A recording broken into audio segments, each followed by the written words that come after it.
I was a 19-year-old kid and I was miserable. I was in love with my high school sweetheart.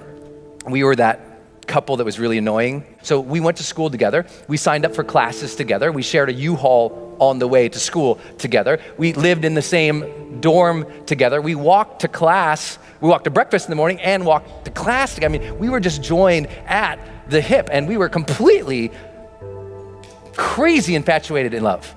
And then halfway through the first year of college, she discovered beer and other boys on the same night, and she cheated. I completely fell apart. I stopped going to class. I barely ate anything, certainly nothing healthy. I stopped studying. I just stopped caring about the world. Literally couldn't get out of bed. And I never thought about it until years later. Reading changed my life because I was still reading. It was one thing that's brought me through everything. And I happened to pick up the school newspaper and I opened it up and there was this full-page ad. It was this perfect white sandy beach, turquoise water, big green palm tree. And across the top of the ad, it said, "Escape." Students needed for summertime jobs in the Dominican Republic. So I escaped. I went down there, and one night, my friend Kevin and I, we hopped into a car after dropping off a client. So we're going down this road, 85 miles an hour in this car, and the windows were open and that air was coming in. That amazing humid, if you've been in the Caribbean, that just gorgeous, amazing humid air is coming in. And then we came upon a corner. We take that corner 85 miles an hour, and that corner became the turning point that put my feet on this stage for you today. Kevin grabs the wheel, he goes, "Hold on!" And I brace. And then the car starts sliding sideways, and that weird slow motion thing happens. Kevin's gripping the wheel, trying to make the corner, and all of a sudden, smack. When I came to, I looked over, and Kevin is screaming at the top of his lungs, "Get out of the car, Brendon, get out of the car!" And I look over, and a whole big chunk of his head is open. So I pull myself out of the windshield of this car, and he's screaming over here, and I stand up eventually on the hood of the car, and I look, and I notice all this blood on me, and I remember just looking down, and that slow motion thing's happening. I just thought, did I even matter? And I start seeing all these images of my life when I'm surrounded by people that I care for. There's a cake in front of me. Here's my friends singing. My mom leading them in that goofy song. There's my sister, just swinging and smiling right next to me.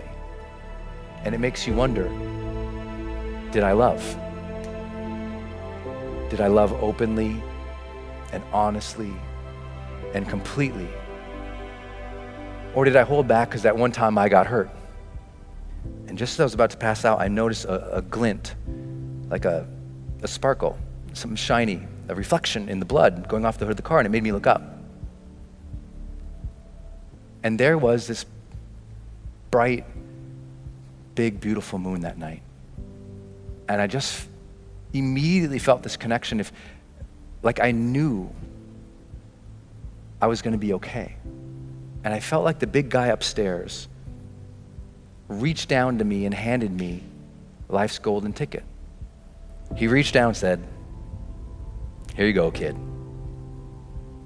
You're still alive. You can still love and matter. But now you know the clock is ticking." Mortality, motivation. I got it as a 19-year-old kid. People say, "Why are you so successful?" I'm like, I got mortality motivation when I was 19. That's a blessing. Most people don't get that till they're 60. Don't worry, Kevin and I, we both survived. See, I'm still here. It's okay. I made it. But the one thing that I took away from that entire thing was that moment and those questions, because I remembered them and I thought about them as I was healing. I was like, what was that about? Why did I feel so unhappy with that moment? Because I thought, in the last moments of life, there must be this transcendence, and I was not happy. And I realized it was because of how I'd been living my life, and I wasn't living to my questions.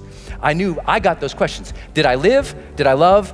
Did I matter? And soon as I got that those were the questions I'm gonna evaluate myself with at the end of the life, it gave me the power of what my late mentor, Wayne Dyer, taught, the power of intention. That breath you just took, feel it. What a blessing that is, you got that life. what a blessing is you got that breath.